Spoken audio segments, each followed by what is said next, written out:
Hi hello ನಮಸ್ಕಾರ ಎಲ್ಲರಿಗೂ. ನೀವು ನೋಡ್ತಾ ಇದ್ದೀರಾ ಕೀರ್ತಿ ಚೇತನ್ ಇನ್ ಕನ್ನಡ. ನಾನು ಕೀರ್ತಿ ಚೇತನ್. ಈ ವಿಡಿಯೋದಲ್ಲಿ ನಮ್ಮ ತಾರಸಿ ತೋಟದಲ್ಲಿ ಬೆಳೆದಿರುವಂತಹ ತರಕಾರಿಗಳನ್ನು ಹಾರ್ವೆಸ್ಟ್ ಮಾಡ್ತಾ ನಾನು ಗೊಬ್ಬರ ಕೊಡೋದಕ್ಕೆ ಒಂದು ಒಳ್ಳೆ ಟ್ರಿಕ್ಸನ್ನು ಫಾಲೋ ಮಾಡ್ತಾ ಇದ್ದೀನಿ. ಸುಮಾರು 10-12 ವರ್ಷಗಳಿಂದ ನಾನು ಟೆರೆಸ್ ಗಾರ್ಡನ್ನ ಮಾಡ್ಕೊಂಬರ್ತಾ ಇದ್ದೀನಿ. ಈಗ ಕೆಲವು ಸಮಯದಿಂದ ತುಂಬ ಡೆಡಿಕೇಟೆಡ್ ಆಗಿ ವೆಜಿಟೇಬಲ್ಸ್ನ ಸಹ ಬೆಳೀತಾ ಇದ್ದೀನಿ. ಹತ್ರ KG ಗಟ್ಟಲೆ ವೆಜಿಟೇಬಲ್ಸನ್ನ ನಾನು ಟೆರೆಸ್ಸಲ್ಲೇ ಬೆಳೀತಾ ಇದ್ದೀನಿ. ಸೊ ನಾನು ಇದನ್ನು ಬೆಳಿಬೇಕಾದ್ರೆ ಮುಂಚೆ ಸ್ವಲ್ಪ ಫೇಲ್ ಆಗ್ತಾ ಇದ್ದೆ. ಈಗ ಒಂದು ಟ್ರಿಕ್ಸನ್ನು ಕಂಡಿಡ್ಕೊಂಡಿದ್ದೀನಿ. ಕೊಡೋದು ಅದೇ ನಾರ್ಮಲ್ ಗೊಬ್ಬರ, ಆದರೆ ಕೊಡುವ ವಿಧಾನವನ್ನು ಬದಲಾಯಿಸಿಕೊಂಡು ನಾನು ಅತಿ ಹೆಚ್ಚು ಇಳುವರಿಯನ್ನು ಪಡಿತಾ ಇದ್ದೀನಿ. ಅದು ಹೇಗೆ ಅಂತ ನಿಮ್ಮ ಜೊತೆ ಶೇರ್ ಮಾಡ್ಕೊಳ್ತೀನಿ ಈ ವಿಡಿಯೋದಲ್ಲಿ. ಹಾಗೆಯೇ ಎಷ್ಟೋ ಜನಕ್ಕೆ ಇವತ್ತು ಹೇಳ್ತಾ ಇರ್ತಾರೆ ಏನಂದರೆ, ನಾವು ಏನು ತಿಂತಾ ಇದ್ದೀವಿ ಫುಡ್ಡು ಅದು ಫುಲ್ ಕೆಮಿಕಲ್ ಇದೆ, ನಮಗೆ ಏನು ಬರ್ತಾ ಇದೆ ಕಾಯಿಲೆ, ಅದಕ್ಕೆ ಮೇಯ್ನ್ ಕಾರಣವೇ ನಾವು ತಿನ್ನುವಂತಹ ಫುಡ್ಡು ಅದು ಕೆಮಿಕಲ್ಲು ಅಂತ ಎಲ್ಲರೂ ಹೇಳ್ತಾರೆ. ಆದರೆ ಅದಕ್ಕೆ ನಾವು ಆ್ಯಕ್ಷನನ್ನು ಇಲ್ಲಿ ತನಕ ಯಾರೂ ತಗೊಳ್ಳೋ ಮನಸ್ಸೇ ಮಾಡೋದಿಲ್ಲ.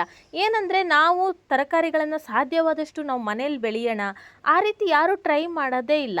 ಸಾಧ್ಯ ಅಂದರೆ ಒಂದು ಪಾಟಲ್ಲಿ ಒಂದು ಟೊಮೆಟೊ ಗಿಡ ಬೆಳ್ಕೋಬಹುದಲ್ವ, ಅದು ಕೂಡ ಒಂದೊಳ್ಳೆ ಪ್ರಯತ್ನವೇ ಆಗಿರುತ್ತೆ. ಸೊ ನಾನು ಇಷ್ಟು ಅಲಸಂದೆಕಾಯಿಯನ್ನು ಹಾರ್ವೆಸ್ಟ್ ಮಾಡಿದ್ದೀನಿ. ಇದು ನಮ್ಮ ಮನೆಯಲ್ಲಿರೋ 4 ಜನಕ್ಕೆ, ಅಂದರೆ ಗಂಡ ಹೆಂಡತಿ 2 ಮಕ್ಕಳಿಗೆ 2 ಹೊತ್ತಿಗೆ ಆಯಿತು. ತುಂಬಾ ಟೇಸ್ಟಿಯಾಗಿತ್ತು. ಜೊತೆಗೆ ಅದರಲ್ಲಿ ಸಿಗೋ ಒಂದು ಆತ್ಮತೃಪ್ತಿ ಅದು ಎಷ್ಟು ಬೆಲೆ ಕೊಟ್ಟರೂ ಕೂಡ ಸಿಗದೇ ಇರುವಷ್ಟು ದೊಡ್ಡದು. ನನ್ನ ಮಗ, ಅಮ್ಮ ಇದು 1 kg ಇದೆಯಲ್ಲ, ಇದೊಂದು KGಗೆ ಅಂದಾಜು ಎಷ್ಟು ದುಡ್ಡು ಇರ್ಬೋದು ಅಂತ ಅಂದ. ಬಟ್ ನನ್ನ ಹಸ್ಬೆಂಡ್ ಹೇಳಿದ್ರು ಅದಕ್ಕೆ ಬೆಲೆನೇ ಕಟ್ಟೋಕ್ಕಾಗಲ್ಲ ಅಂತ. ಎಸ್, ಯಾಕಂದರೆ ಅದು ಬೆಳೆಯುವ ಒಂದು ಪ್ರೋಸೆಸ್ಸಲ್ಲಿ ನಾನು ಪಟ್ಟಿರೋ ಖುಷಿಗೆ ಬೆಲೆನೇ ಕಟ್ಟೋಕ್ಕಾಗಲ್ಲ. ಹಾರ್ವೆಸ್ಟ್ ಮಾಡುವಾಗ ಸಿಗೋ ಖುಷಿಗೆ ಬೆಲೆ ಕಟ್ಟೋಕ್ಕಾಗೋದಿಲ್ಲ. ಹಾಗಾಗಿ ಅದು ಏನು ಸಿಗುತ್ತೆ ಅನ್ನೋದಕ್ಕಿಂತ ಅದು ಕೊಡೋ ಖುಷಿ ನಮಗೆ ತುಂಬ ಇಂಪಾರ್ಟೆಂಟ್ ಅನಿಸುತ್ತೆ. ಎಷ್ಟೋ ಸರ್ತಿ ತುಂಬ ಸ್ಟ್ರೆಸ್ ಇದ್ದಾಗ ಒಂದು ಸರ್ತಿ ಟೆರೆಸಲ್ಲಿ ಬಂದರೆ ಸಾಕು, ಮನಸ್ಸು ತುಂಬ ರಿಲ್ಯಾಕ್ಸ್ ಅನಿಸುತ್ತೆ. ಇದು ಬೆಂಡೆಕಾಯಿ. ನಾನು ಈ ಸೀಡ್ಸನ್ನೆಲ್ಲ ಆನ್ಲೈನಲ್ಲೇ ತರಿಸ್ಕೊಂಡಿರೋದು. ಸ್ವಲ್ಪನೂ ಕೃಷಿ ಬ್ಯಾಕ್ಗ್ರೌಂಡ್ ಇಲ್ಲದೆ ಇರೋ ನಾನೇ ಇಷ್ಟೆಲ್ಲ ವೆಜಿಟೇಬಲ್ಸ್ನ ಬೆಳಿತಿದ್ದೀನಿ ಅಂತ ಅಂದಮೇಲೆ ಯಾರು ಕೂಡ ವೆಜಿಟೇಬಲ್ಸ್ನ ಈಸಿಯಾಗಿ ಟೆರೆಸಲ್ಲಿ ಬೆಳಿಬಹುದು. ನಮ್ಮ ತಂದೆಯವರು ನಾನು ಚಿಕ್ಕವಳಿದ್ದಾಗ ಎಲ್ಲೋ ಶುಂಠಿ ಎಲ್ಲ ಹಾಕುವಾಗ ಕರ್ಕೊಂಡು ಹೋಗಿರೋದು ಬಿಟ್ಟರೆ ಮತ್ತು ಯಾವುದೇ ರೀತಿ ನನಗೆ ಕೃಷಿನಲ್ಲಿ ಅನುಭವ ಇಲ್ಲ. ಎಲ್ಲ ಮಾಡ್ತಾ ಕಲ್ತ್ಕೊಂಡಿರೋದು. ಹಾಗಾಗಿ ಎಷ್ಟೋ ಜನ ಇದರಿಂದ ಇಂಪ್ರೆಸ್ ಆಗಿ ಕಲೀಲಿ, ತರಕಾರಿಗಳನ್ನು ಬೆಳೀಲಿ ಅನ್ನೋದು ನನ್ನ ಆಸೆ. ಇಷ್ಟು ಬೆಂಡೆಕಾಯಿಯನ್ನು ಹಾರ್ವೆಸ್ಟ್ ಮಾಡಿದ್ದೀನಿ. ಊರಿಗೆ ಹೋಗೋದಕ್ಕೂ ಮುಂಚೆ ಇದನ್ನು ಹಾರ್ವೆಸ್ಟ್ ಮಾಡಿರೋದ್ರಿಂದ ಚಿಕ್ಕದ್ರಿಂದ ಹಿಡಿದು ಪ್ರತಿಯೊಂದನ್ನು ಹಾರ್ವೆಸ್ಟ್ ಮಾಡಿದ್ದೀನಿ.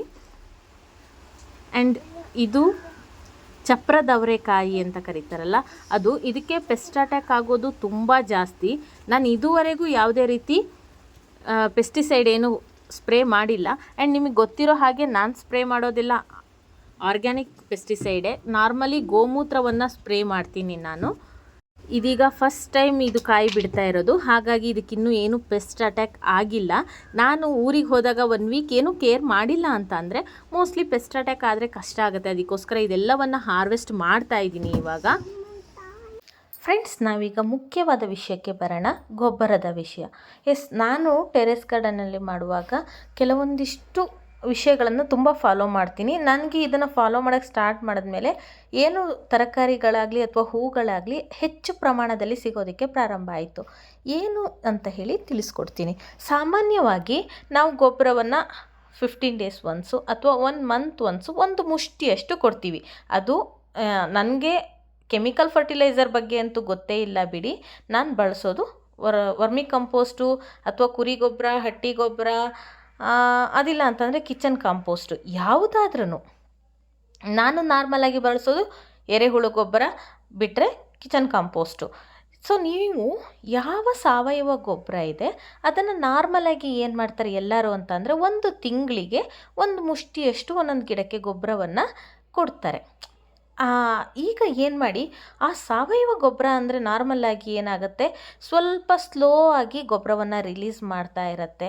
ಸೊ ನಾವು ಅದನ್ನು ಬೂಸ್ಟ್ ಮಾಡಬೇಕು. ಸೊ ಗಿಡಕ್ಕೆ ಈ ರೆಗ್ಯುಲರಾಗಿ ಗೊಬ್ಬರದ ಪ್ರಮಾಣ ಸಿಗ್ತಾ ಇರಬೇಕು. ಅದಕ್ಕೋಸ್ಕರ ಏನು ಮಾಡಬೇಕು ಅಂತ ಅಂದರೆ, ಒಂದೇ ಸರ್ತಿ ಒಂದು ಮುಷ್ಟಿ ಗೊಬ್ಬರವನ್ನು ಕೊಡುವ ಬದಲು ವಾರ ವಾರ ನಾನೇನು ಮಾಡ್ತೀನಿ, ಪ್ರತಿ ಸಂಡೇ ನಾನು ಇಟ್ಕೊಂಡಿರ್ತೀನಿ. ಒಂದು ಮುಷ್ಟಿಯನ್ನು ಒಂದು 4 ವಾರಕ್ಕೆ ಡಿವೈಡ್ ಮಾಡಿದರೆ ಒಂದೂವರೆ ಸ್ಪೂನಷ್ಟು ಗೊಬ್ಬರವನ್ನು ಪ್ರತಿ ವಾರ ಕೊಡ್ತಾ ಹೋಗ್ತೀನಿ. 1 ಸ್ಪೂನು 1.5 ಸ್ಪೂನಷ್ಟು ಗೊಬ್ಬರವನ್ನು ಪ್ರತಿ ವಾರ ಗಿಡಗಳ ಬುಡಕ್ಕೆ, ಹೂವಿನ ಗಿಡ ಇರಲಿ ತರಕಾರಿ ಗಿಡದ ಬುಡ ಇರಲಿ, ಸ್ವಲ್ಪ ಪಾಟ್ ಚಿಕ್ಕದಿತ್ತು ಅಂದರೆ ಗೊಬ್ಬರ ಇನ್ನೂ ಕಡಿಮೆ ಕೊಡ್ತೀನಿ, ಒಂದು ಅರ್ಧ ಸ್ಪೂನಷ್ಟು ಕೊಡ್ತೀನಿ. ಹೀಗೆ ಮಾಡ್ತಾ ಬಂದಿರೋದ್ರಿಂದ ನನಗೆ ಅತಿ ಹೆಚ್ಚಿನ ಇಳುವರಿ ಸಿಗ್ತಾ ಇದೆ. ನೋಡಿ, ಚಪ್ರದ ಅವರೆಕಾಯಿ ಇಷ್ಟು ಹಾರ್ವೆಸ್ಟ್ ಮಾಡಿದ್ದೀನಿ. ಒಟ್ಟು ನಾನು ಇಲ್ಲಿ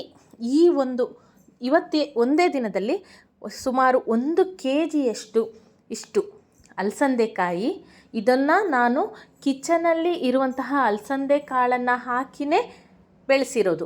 ಆಚೆಯಿಂದ ಸೀಡ್ಸು ಸಹ ತಗೊಂಡಿಲ್ಲ. ಸೊ ಗೊಬ್ಬರ ಕಿಚನ್ ವೇಸ್ಟ್ ಕಾಂಪೋಸ್ಟಿಂದ, ಅದಕ್ಕೂ ಕೂಡ ಏನು ಇನ್ವೆಸ್ಟ್ ಮಾಡಿಲ್ಲ. ಇದಿಷ್ಟು ಬೆಂಡೆಕಾಯಿ ಹಾರ್ವೆಸ್ಟ್ ಮಾಡಿದ್ದೀವಿ ಆ್ಯಂಡ್ ಇಷ್ಟು ಚಪ್ರದವರೆಕಾಯಿ. ಸೊ ಇಲ್ಲಿ ಟೋಟಲ್ ಆಗಿ ಯಾವುದೇ ರೀತಿಯ ಖರ್ಚಿಲ್ಲದೇ ನಮಗೆ ಇಷ್ಟು ವೆಜಿಟೇಬಲ್ಸ್ ಸಿಕ್ಕಿದೆ. ಸೊ ಇದೇನಿದೆ, ಇದನ್ನು ಗ್ರೋ ಮಾಡುವಾಗ ಸಿಗುವಂತಹ ಖುಷಿಯ ಜೊತೆಗೆ ಈಗೇನು ಸಿಕ್ಕಿದೆ ಇದೆಲ್ಲವನ್ನು ಕೂಡ ಲಾಭನೇ ಆಗಿರುತ್ತೆ. ಹಾಗಾಗಿ ಈ ರೀತಿ ಪ್ಲ್ಯಾನ್ ಮಾಡಿಕೊಂಡು ನಾವು ವೆಜಿಟೇಬಲ್ಸ್ನ ಬೆಳೆಸಿದ್ರೆ ತುಂಬ ಈಸಿಯಾಗಿ ಹೆಚ್ಚು ವೆಜಿಟೇಬಲ್ಸ್ನ ಪಡ್ಕೊಳ್ಬಹುದು. ಆ್ಯಂಡ್ ಇದು ತೊಗರಿಕಾಯಿ, ಸುಮಾರು 1 kgಗಿಂತ ಜಾಸ್ತಿ ತೊಗರಿಕಾಯಿಯನ್ನು ನಾವು ಹಾರ್ವೆಸ್ಟ್ ಮಾಡಿದ್ದೀವಿ. ಒಂದೇ ಒಂದು ತೊಗರಿಕಾಯಿ ಗಿಡ ಇದೆ, ಅದರಲ್ಲೇ ಸಿಕ್ಕಿರೋದು ಇಷ್ಟು ತೊಗರಿಕಾಯಿನೂ. ತೊಗರಿ ಗಿಡವನ್ನು ನಾನು ಕುಡಿಯನ್ನು ಯಾವಾಗಲೂ ಪಿಂಚ್ ಮಾಡ್ತಾಯಿದ್ದೆ. ಯಾವಾಗ ಅದರಲ್ಲಿ ಹೂ ಬಿಡೋದಕ್ಕೆ ಸ್ಟಾರ್ಟ್ ಆಯಿತು ಆವಾಗ ಮಾತ್ರ ನಾನು ಗೊಬ್ಬರ ಕೊಟ್ಟಿದ್ದು. ಅದಕ್ಕೂ ಮುಂಚೆ ಗೊಬ್ಬರ ಕೊಡಲೇ ಇಲ್ಲ, ವರ್ಮಿ ಕಂಪೋಸ್ಟನ್ನು ಕೊಟ್ಟಿದ್ದೀನಿ. ನಾನೀಗೇನು ಮುಂಚೆ ಹೇಳಿದೆ ಅದೇ ಪ್ರಕಾರವಾಗಿ ವಾರ ಸ್ವಲ್ಪ ಗೊಬ್ಬರನ ಕೊಡ್ತಾ ಇದ್ದೆ. ಹಾರ್ವೆಸ್ಟ್ ಮಾಡುವಾಗ ತುಂಬ ಗಾಳಿ ಬರ್ತಾಯಿತ್ತು. ನೋಡಿ ಹೇಗಿದೆ ವ್ಯೂ ಅಂತ ಹೇಳಿ. ನಾನು ನನ್ನ ಮಕ್ಕಳೆಲ್ಲ ಸೇರಿ ಹಾರ್ವೆಸ್ಟ್ ಮಾಡಿದ್ವಿ. ಆ್ಯಂಡ್ ಇದು ನಮ್ಮ ಮನೆ ಕೆಳಗಡೆ, ಟೆರೆಸಲ್ಲೆಲ್ಲ ಕೆಳಗೆ ಸ್ವಲ್ಪ ಜಾಗ ಇದೆ, ಅಲ್ಲಿ ನಾನು ಶುಂಠಿ ಮತ್ತು ಅರಿಶಿಣನ ಹಾಕಿದ್ದೀನಿ. ಅಲ್ಲಿ ಒಂದು ಬದನೆ ಗಿಡವನ್ನು ಹಾಕಿದ್ವಿ, ಅಲ್ಲಿ ಬದನೆಕಾಯಿ ಬಿಟ್ಟಿತ್ತು, ಅದನ್ನು ಹಾರ್ವೆಸ್ಟ್ ಮಾಡೋದಕ್ಕೆ ಅಂತ ಹೇಳಿ ಬಂದಿದ್ದೀನಿ. ಇದನ್ನು ನಮ್ಮ ಇದರಲ್ಲಿ ಶುಂಠಿ ಹಕ್ಕಲು, ಅರಿಶಿಣದ ಹಕ್ಕಲು ಅಂತಲೇ ಕರಿತಾ ಇದ್ದೀವಿ. ಒಂಥರ ಖುಷಿ ಆಗುತ್ತೆ ಚಿಕ್ಕದಾಗಿ ಇಷ್ಟೇ ಜಾಗದಲ್ಲಿ ಬೆಳ್ಕೊಳ್ಳೋದಕ್ಕೆ. ಇದೊಂದು 3 ಬದನೆಕಾಯಿನ ಫಸ್ಟಿಗೆ ಹಾರ್ವೆಸ್ಟ್ ಮಾಡಿ ಫ್ರಿಜ್ಜಲ್ಲಿ ಇಟ್ಟಿದ್ದೆ ನಾನು. ಇದಾದಮೇಲೆ ಇವತ್ತೊಂದು ಹಾರ್ವೆಸ್ಟ್ ಮಾಡಿದೆ, ಒಟ್ಟು 4 ಬದನೆಕಾಯಿ ಆಯಿತು. ಇದಿಷ್ಟು ಆದ ನಂತರ ಟೆರೆಸಲ್ಲಿ ಇದನ್ನು ಆ್ಯಕ್ಚುಲಿ ಈ ಅವರೆಕಾಯಿ ಇರುತ್ತಲ್ಲ, ಇದು ಕಾಳು ಮಾತ್ರ ಬಿಡಿಸಿ ಪಲಾವ್ಗೆ ಎಲ್ಲ ಹಾಕ್ತಾರಲ್ಲ ಅದಿದು. ಇದನ್ನು ನಾನು ಅಂಗಡಿಯಿಂದ ಈ ಅವರೆಕಾಯಿ ತಂದಾಗ ಅದರಲ್ಲೇ ಒಂದು 4 ಬೀಜನ ಹಾಕಿದ್ದೆ, ಅದರಿಂದ ಈ ಗಿಡ ಬಂದಿದ್ದು. ಅದರಲ್ಲಿ ನೋಡಿ ಎಷ್ಟೊಂದು ಕಾಯಿ ಬಿಟ್ಟಿದೆ ಅಂತ ಹೇಳಿ ಅದನ್ನು ಹಾರ್ವೆಸ್ಟ್ ಮಾಡ್ತಾಯಿದ್ದೀನಿ. ಇದು ಏನಂದರೆ ನಾನು ಇದು ಯಾವುದಕ್ಕೂ ಸೀಡ್ಸಿಗೆ ಸಹ ದುಡ್ಡು ಕೊಡಲಿಲ್ಲ.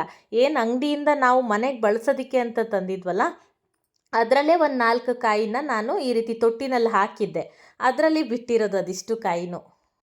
ಕೇವಲ ಸಾಲಿಡ್ ಕಾಂಪೋಸ್ಟ್ ಮಾತ್ರ ಅಂತ ಅಲ್ಲ, ನಾನು ಲಿಕ್ವಿಡ್ ಫರ್ಟಿಲೈಸರ್ನ ಕೂಡ ಕೊಡ್ತಾ ಇರ್ತೀನಿ. ಅದನ್ನು ಮಾತ್ರ ಹೇಳದೇ ಇರೋ ಹಾಗೇ ಇಲ್ಲ.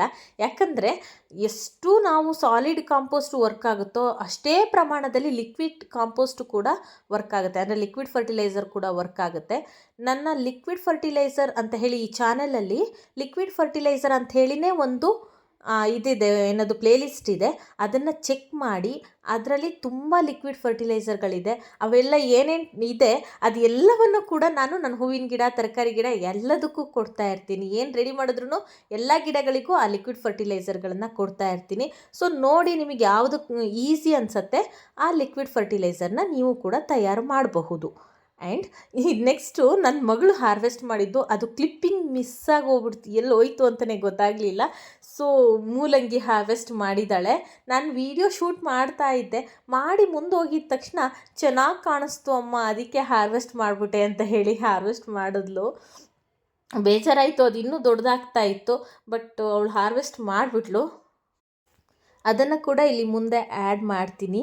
ಸೊ ಥ್ಯಾಂಕ್ ಯು ಫ್ರೆಂಡ್ಸ್, ಇಷ್ಟೊಂದು ಹಾರ್ವೆಸ್ಟ್ ಮಾಡಿರೋದನ್ನು ನೋಡಿರೋದಕ್ಕೆ. ಆ್ಯಂಡ್ ನೀವು ಕೂಡ ಇದೇ ರೀತಿ ತರಕಾರಿಯನ್ನು ಬೆಳೆಸಿ ಈಟ್ ಹೆಲ್ದಿ ಸ್ಟೇ ಹೆಲ್ದಿ ಅಂತ ಹೇಳ್ತಾ ಈ ವಿಡಿಯೋನ ಎಂಡ್ ಮಾಡ್ತಾ ಇದ್ದೀನಿ. ಥ್ಯಾಂಕ್ ಯು ಸೋ ಮಚ್ ವಿಡಿಯೋನ ನೋಡಿದ್ದಕ್ಕೆ. ಇದೇ ರೀತಿ ಗಾರ್ಡನ್ ಕಂಟೆಂಟ್ಗಾಗಿ ಚಾನೆಲ್ನ ವಿಸಿಟ್ ಮಾಡಿ ನೀವು ಕೂಡ ತರಕಾರಿಗಳನ್ನು ಮನೆಯಲ್ಲಿ ಬೆಳೆಸಿ ಅಂತ ಹೇಳ್ತಾ ವಿಡಿಯೋ ಮುಗಿಸ್ತಾ ಇದ್ದೀನಿ. Thank you. Take care. Bye. Happy gardening.